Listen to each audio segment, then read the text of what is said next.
Hello my lovely family.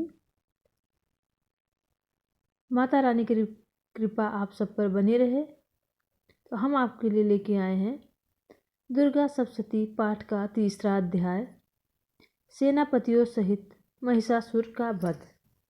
महर्षि मेघा ने कहा, महिषासुर की सेना नष्ट होती देखकर उस सेना का सेनापति चिच्छुर क्रोध में भरकर देवी के साथ युद्ध करने के लिए आगे बढ़ा।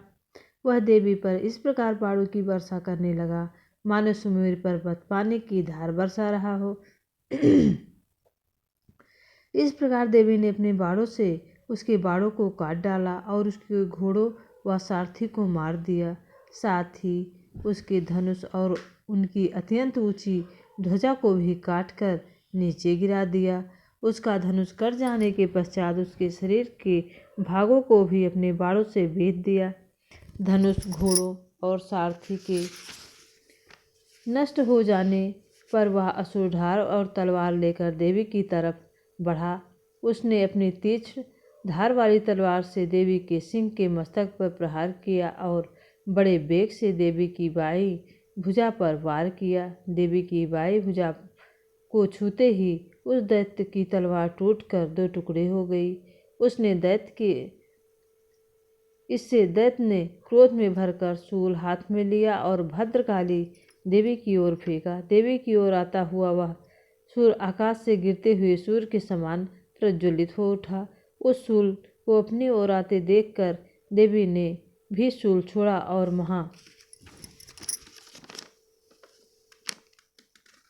महाअसुर के शूल के 100 टुकड़े कर दिए और साथ ही महाअसुर के प्राण हर लिए।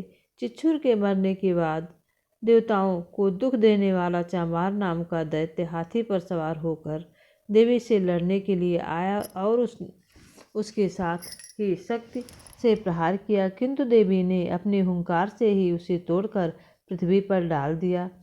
शक्ति को टूटा हुआ देखकर दैत्य ने क्रोध में लाल होकर शूल को चलाया, किंतु देवी ने उसको भी काट दिया। इतने में देवी का सिंह उछलकर हाथी के मस्तक पर सवार हो गया और दैत्य के साथ बहुत ही तीव्र युद्ध करने लगा। फिर वह दोनों लड़ते हुए हाथी पर से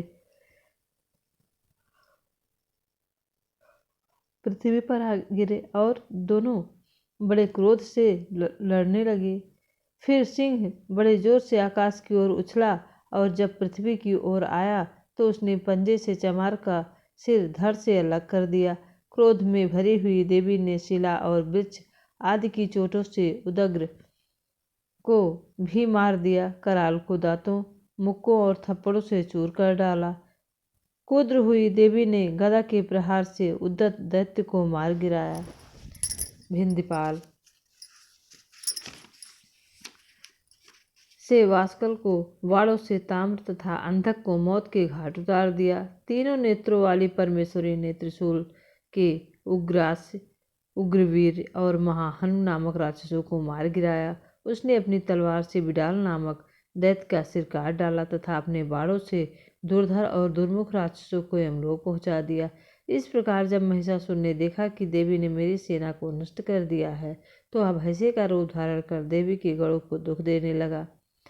उन गढ़ों में कितनों को मुख के प्रहार से, कितनों को खुरों से, कितनों को पूंछ से, कितनों को सिंहों से, बहुतों को दौड़ते हुए वेग से, अनेकों को सिंहनाद से, कितनों को चक्कर देकर और कितनों को श्वास वायु में झोंकों की पृथ्वी पर गिरा दिया।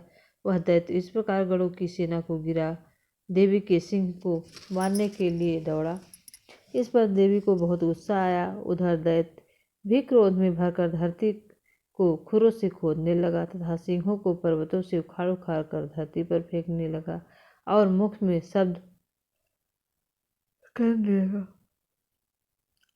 शब्द करने लगा। महिषासुर के वेग से चक्कर देने के कारण पृथ्वी क्षुब्ध होकर फटने लगी।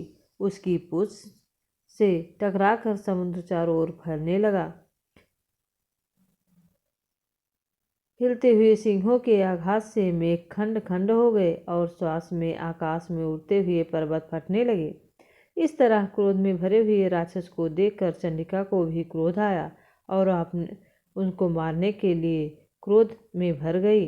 देवी ने पास फेंक कर दैत्य को बांध लिया और उसे बच जाने पर दैत्य का रूप त्याग दिया और सिंह का रूप बना लिया।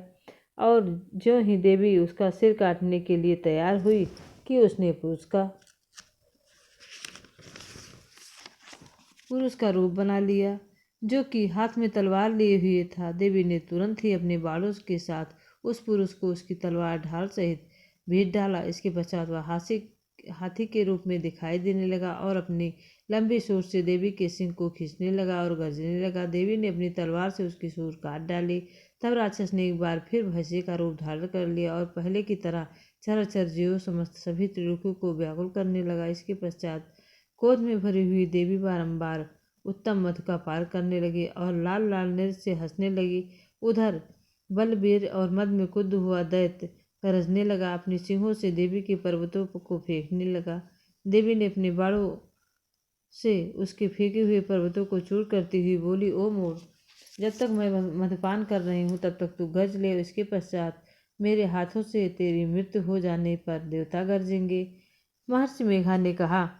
यूं कहकर देवी उछलकर उस दैत्य पर जा चढ़ी और उनको अपने पैरों से दबाकर शूल से उसके गले पर आघात किया। देवी के पैरों से दबने पर भी दैत्य अपने दूसरे रूप से अपने मुख से बाहर होने लगा। तभी वह आधा ही बाहर निकला था कि देवी ने अपने प्रभाव से उसे रोक दिया। तब वह आधा निकला हुआ दैत्य युद्ध करने लगा, तो देवी ने अपनी तलवार से उसका सिर काट डाला। इसके पश्चात सारी राक्षसी सेना हाहाकार करती हुई वहां से भाग खड़ी हुई और सब देवता अत्यंत प्रसन्न हुए तथा ऋषियों महर्षियों सहित देवी की स्तुति